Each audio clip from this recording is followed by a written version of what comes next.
नमस्कार दोस्तों। आज का जो अपना लेक्चर रहेगा वो रहेगा एग्जांपल्स के ऊपर। हम लोगों ने जो पिछले लेक्चर्स थे उसमें देखा था कि डबल इंटीग्रेशन मेथड क्या होता है, मैकुलेज मेथड क्या होता है एंड मोमेंट एरिया मेथड क्या होता है।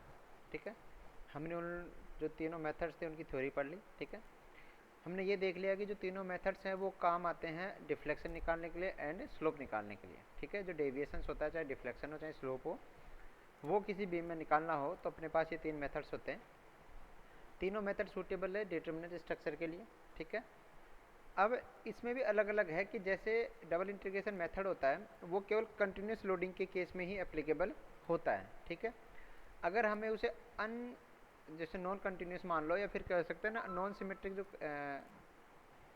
लोडिंग होती है, उस केस में अपन को मैकुलेज मेथड का यूज़ करना पड़ता है।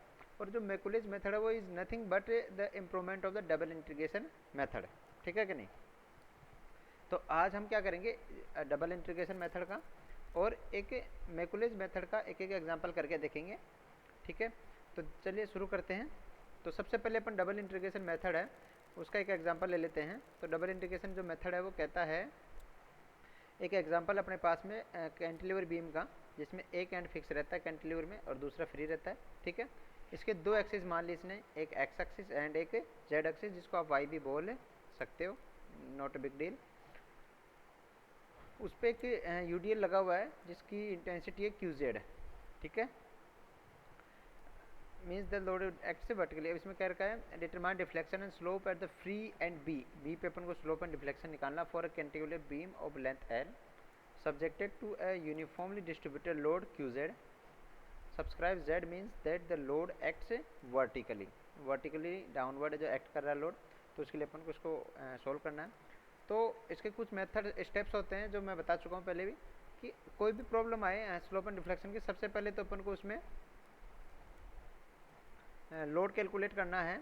ठीक है, तो जो सबसे पहला आता है वर्टिकल रिएक्शन से या फिर रिएक्शन से सपोर्ट रिएक्शन से कैलकुलेट करना है। तो इसमें देखिए अपन को आइडेंटिफाई कीजिए कौन कौन से सपोर्ट पे कौन से रिएक्शन से आ रही है। ठीक है कि नहीं? जो बी सपोर्ट है वो तो फ्री एंड है, तो उस पर तो कोई रिएक्शन आएगी नहीं। जो ए सपोर्ट है उस पर दो रिएक्शन आएगी, आर ए जो वर्टिकल अपवर्ड, और फिक्स एंड होने के कारण अपने एम जेड एक रिएक्शन आएगी मोमेंट के रूप में। ठीक है कि नहीं? तो दो रिएक्शन हो गई, R A and M Z. ठीक है, अब अपने पास तीन इक्विलिब्रियम कंडीशन होती है। तो पहले आता है summation v equal to zero, मतलब मैंने जो बताया था समेसन एफ एक्स या एफ वाई डायरेक्शन में, जो या कह सकते हो वर्टिकल डायरेक्शन में जितनी फोर्सेज हैं उनका समेसन वो होना चाहिए जीरो। ठीक है, तो summation v will be equal to zero. तो R A minus Q Z into L, R A upward लग रहा है और Q Z into L downward लग रहा है, तो R A minus Q Z into L will be equal to zero. तो हो जाएगा R A will be equal to Q Z into L. ठीक है, तो आर ए का वैल्यू आ गया। उसके बाद में summation M into A will be equal to zero. तो एम ए माइनस, अब एम ए पॉइंट है वहाँ पे मोमेंट का भी जो होता समेसन होना चाहिए, एल्जेब्रिक सम होना चाहिए, वो होना चाहिए जीरो। ठीक है, एल्जेब्रिक सम मैं क्यों बोल रहा हूँ, क्योंकि इसको ऐसे बोल दीजिए, समझिए कि जो एक को अपन को पॉजिटिव लेना है और दूसरी डायरेक्शन को नेगेटिव। क्लॉकवाइज को अगर पॉजिटिव लेंगे तो एंटी क्लॉकवाइज को अपन को नेगेटिव लेना ही है।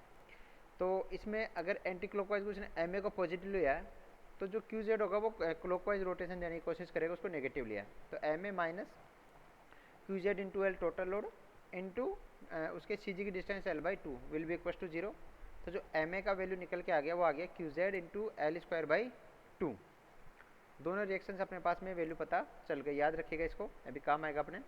Are A will be equal to Q Z into L upward और M A will be equal to Q square Q into L square by two anticlockwise. ठीक है, चलिए आगे चलते हैं अब इसमें थोड़ा सा और। सेकेंड जो स्टेप आएगा वो, write down the expression of the bending moment M Y as a function of the axis का X along the beams axis. अब अपन को क्या होता है, देखो जो डबल इंटीग्रेशन मेथड होता है उसका इक्वेशंस होता है वो होता है ई आई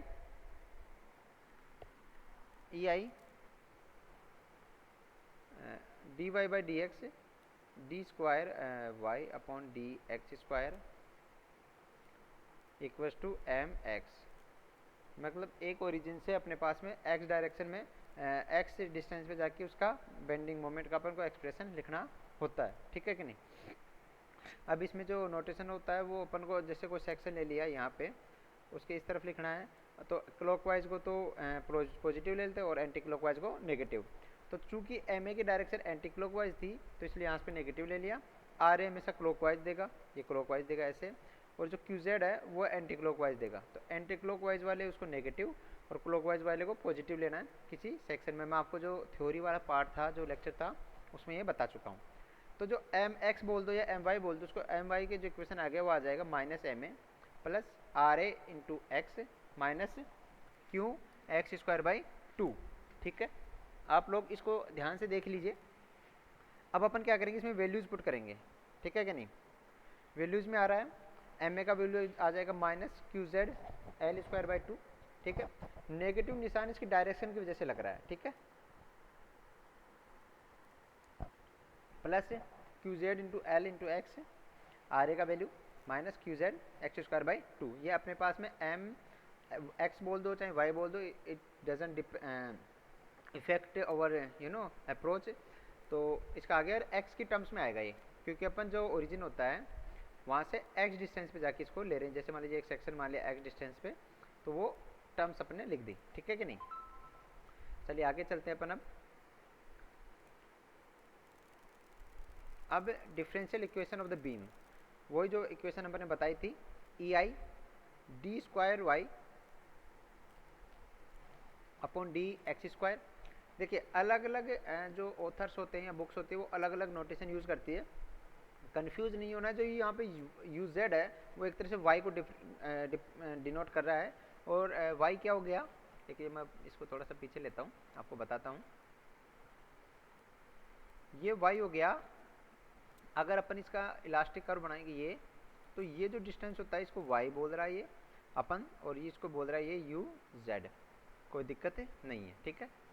चलिए आगे चलते हैं। तो जो E I D square U Z D X square equals to M Y minus में आएगा, ये इसका एक इक्वेशन होता है फंडामेंटल इक्वेशन, ठीक है। अगर अपन इसको स्लोप के साथ में सॉरी अगर अपन सेक्शन में पॉजिटिव नेगेटिव लेके चलते हैं तो माइनस में ही आता है, ठीक है। तो जो इक्वेशन बन जाएगा वो जाएगा Q Z L square by 2 minus Q Z L x plus Q Z X square by 2। ये हो गया, यहाँ तक अपना जो सेकंड स्टेप था वो कंप्लीट हो गया, ठीक है। अब अपना जो थर्ड स्टेप है वो आएगा इंटीग्रेशन का। अब ये जो इक्वेशन है इसमें देखिए 2 बार डिफ्रेंशिएशन हो रखा है इस चीज़ का, और जो यू जेड है वो रिप्रेजेंट करता है डिफ्लेक्शन को।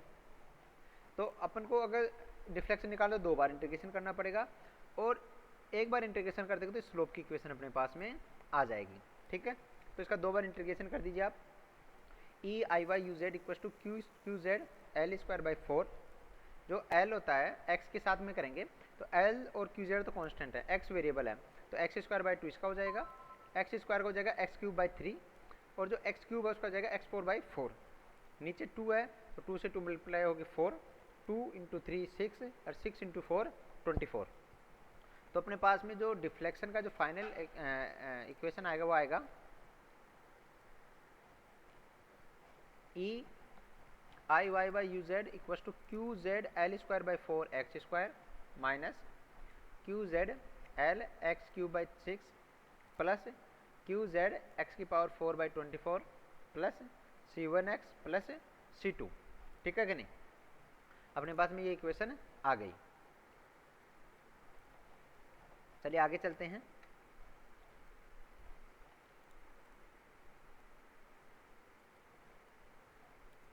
जो अपना फोर्थ स्टेप रहेगा वो रहेगा अपने पास में जो देखिए ये पीछे थोड़ा सा पीछे और ले लेता हूँ। यहाँ पे अपने पास में है 2 अननोन्स आए हैं। 2 अननोन कौन कौन से, C1 और ये C2। ये आए कहाँ से, ये आते हैं जब आप अनडिटर्मिनेट इंटीग्रेशन करते हो ना, तो उसमें देखो डिटर्मिनेट में तो क्या होता है लिमिट्स लगती है, इसमें लिमिट नहीं है, तो ये एक तरह से स्टेबिलिटी कांस्टेंट हो गया, ठीक है, C1 और C2, ठीक है। तो अपन को अब क्या करना है, जो चौथा स्टेप है उसमें अपन को C1 और C2 का वैल्यू कैलकुलेट करना है। तो उसके लिए मैंने बताया था C1 और C2 की वैल्यू कैलकुलेट करने के लिए अपन को एंड कंडीशन या कह सकते हो बाउंड्री कंडीशन की आवश्यकता पड़ती है। तो unknown boundary conditions at the fix support such that no deflection और no slope at the left hand side end A. देखिए बाउंड्री कंडीशन मैं आपको बता देता हूँ। जो फिक्स सपोर्ट होता है, जैसे मान लीजिए फिक्स सपोर्ट है, यहाँ पे क्या होता है, जो डिफ्लेक्शन होता है उसका वैल्यू भी जीरो होता है और जो स्लोप होता है थीटा उसका वैल्यू भी जीरो होता है, एक कंडीशन। दूसरा, आपके पास अगर हिंज सपोर्ट है तो वहाँ पे डिफ्लेक्शन का वैल्यू तो जीरो रहेगा, लेकिन जो स्लोप आएगी वो जीरो के इक्वल नहीं रहेगी। ठीक है। जो तीसरा आता है आपके पास में फ्री एंड, उसमें y का वैल्यू भी जीरो नहीं रहेगा क्योंकि वहाँ पे डिफ्लेक्शन भी होगा और स्लोप का वैल्यू भी जीरो नहीं रहेगा। ठीक है। तो ये तीन बाउंड्री कंडीशन है। अब अपने पास में जो बी सपोर्ट है वो है फ्री, तो वहाँ पे ना तो y का वैल्यू जीरो ना थीटा का वैल्यू जीरो है।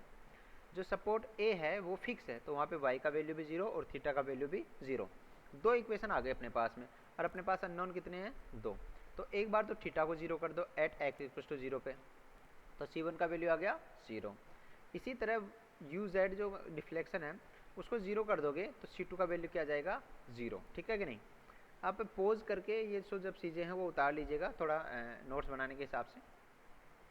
तो अब सब्स्टिट्यूटिंग नाउ, अब कंपनी को क्या है, C1 और C2 का वैल्यू रखना है। अपने पास फिर दो इक्वेशन आएगी, एक थीटा की, ये थीटा है एक तरह से, du/dz थीटा का काम करेगा, तो एक तो थीटा का वैल्यू आ गया और एक डिफ्लेक्शन यू जेड, इसको y भी बोल सकते हो आप, y का वैल्यू आ गया। ठीक है। तो इक्वेशन जो बन के आए अपने पास C1 C2 के वैल्यू रखने के बाद में 1/ei qz l square by 2x minus qz l x square by 2 plus qz x cube by 6, और जो u का वैल्यू आया वो आया 1/ei qz l square x square by 4 minus qz l x cube by 6 plus qz x की power 4 by 24। ठीक है। ये चार टर्म्स अपने पास में हो गई, यस और नो। चलिए आगे चलते हैं। अब अपन को क्या करना है, वैल्यूज निकालनी है। तो अब अपन को कहाँ कहाँ पे वैल्यू निकालनी, देखिए अपना जो क्वेश्चन था वो बी पे पूछा गया था, तो बी पे निकालने के लिए अपने को पता है कि जो x होगा उसका वैल्यू जाएगा l तक, यस और नो।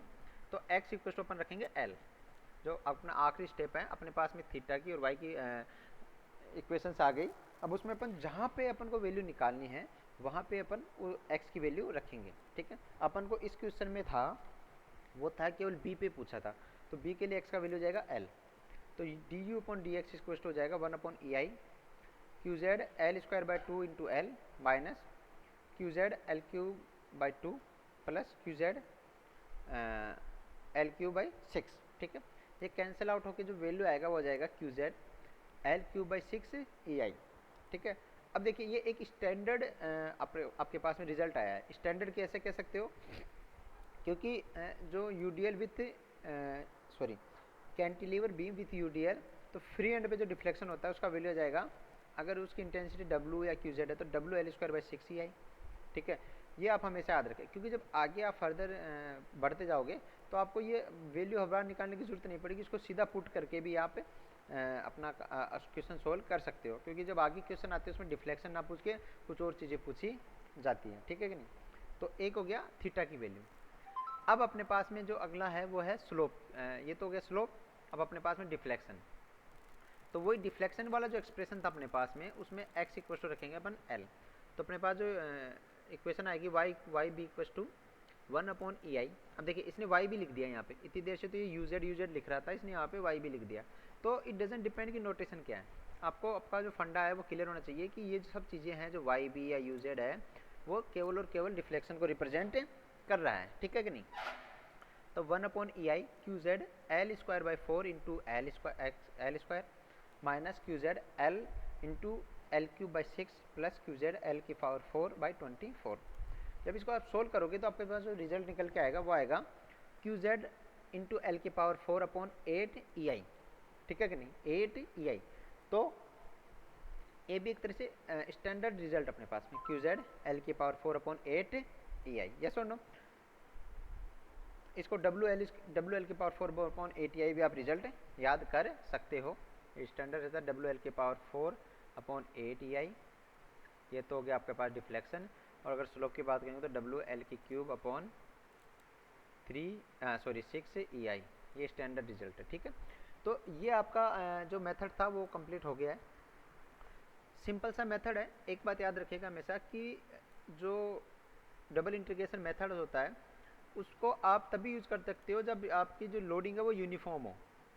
कहने का मतलब है कि जो बेंडिंग मोमेंट का इक्वेशन आता है अपन ने, जो एम एक्स आता है वो चेंज नहीं होना चाहिए। अगर चेंज हो रहा है तो उस केस में आपके पास जो मेथड आएगा वो आएगा मैकुलेज मेथड। ठीक है कि नहीं। अब मैकुलेज मेथड को के लिए एक एग्जांपल अपन अगले लेक्चर में करके देखेंगे। ठीक है, चलिए आज के लिए इतना ही था। Thank you.